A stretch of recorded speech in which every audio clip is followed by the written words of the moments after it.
so that we to succeedinga we tumalako tujja kwebaza Katonda ne still ne bwe tulemererwa tetusobola kwejjusa nti tetwakola kyonna kye twali tusobola kukola ate nga tetusobola kulemererwa tetusobola bwe tuba tusazeeyo bwe tuba twewaddeyo.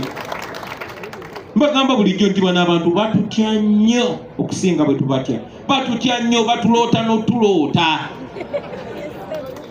n'otuloota gwoba wakana. Kale Museveni ye mugezi muko n'emyaka gimu yamanaga muzeeyi wadde ekikwininga naye kisirikire. Naye genda ku Twitter olabe mutabani we olyoka omanyi bwe tubasuza.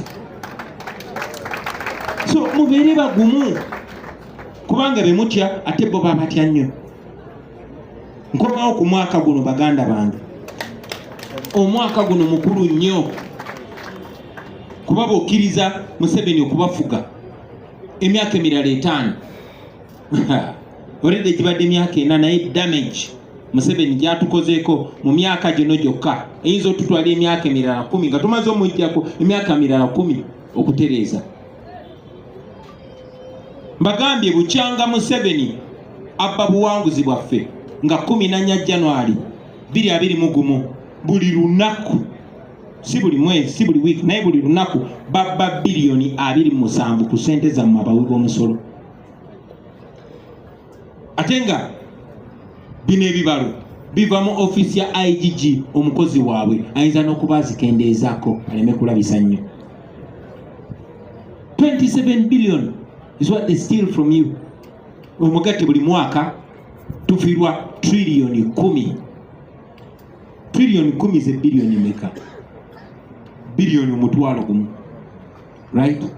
Ezo ze tufiirwa buli mwaka.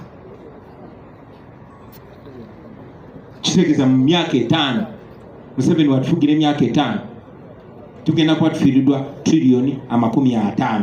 Kati trillioni 50 okukibreakingira down njagala otunulire eddwaliro ery'Ekawempe ddene nnyo ly'amaanyi nnyo bakozesa bilioni 42 okulizimba.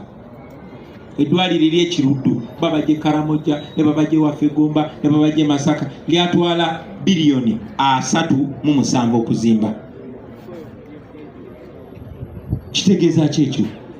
Nti kumpi Museveni buli nnaku 10 aba ayagala kumalawo ddwaliro ddamba. Mukitegeero bakyenjogerako baganda bange. Ku ssente ze babba bw'oba obaziiridde ate nga ne ssente ezo bw'obagamba Kiruddu baspendinga 32 billion okulizimba baba bazongeddemu nozongeramu. Naye kale tugendere ku ezo bw'obala ssente ze bakozesa n'obala district 142 ze tulina mu Uganda nti buli district tugiteekemu eddwaliro lya Kiruddu osobola okukozesa just ssente ze babba mwaka gumu nga teziweddeewo n'ozimba eddwaliro lya Kiruddu mu buli district amalwaliro 142 ne wasigalawo kubanga kitwala trillioni 6 n'obutundutundu 10 6.1 trillion okuzimba amalwaliro ago mu Uganda yonna ne wasigalawo trillioni kumpi 4 ezo za mwaka guki nebo bazibba bubbi ate abazibba bakuumibwa mmundu bwe muvaayo kwekalakasa abaana abato bavaayo kwekalakasa nga babakuba emiggo abalala babasibye abalala babawa basirikale baabwe nga babalya ebisyaga nga bwe muzze mulaba. Eyo ye Uganda gye tulimu basebo ne bannyabo. Kuba akafaananyi ssente ezo zisobola kukola kyenkana ki mu sekita y'ebyenjigiriza, mu sekita y'ebyobulimi, mu nguudo zaffe n'ebirala ebifaanana bwe bityo. So njagala mmanye baganda bange nti buli lunaku Museveni lwamala nga atufuga atuze emabega ennaku nnyingi nnyo. Bino mbyogerako kubanga tulina opportunity olunaku lwaleero. Tulina opportunity bikyusa. Ne mulina okumanya kiki mwagala okukyusa. Si just kufuna bufunyi bukulembeze. Naye n'okutereza ensi yaffe esesebuse eweddewo mulaba obwana mwe ne mulaba bayaaye ba ku street. Kakube kako kabye esimu naye kizibu kivaabwa. ku baana bonna abatandika P1 ndi batandise P1 olwaleero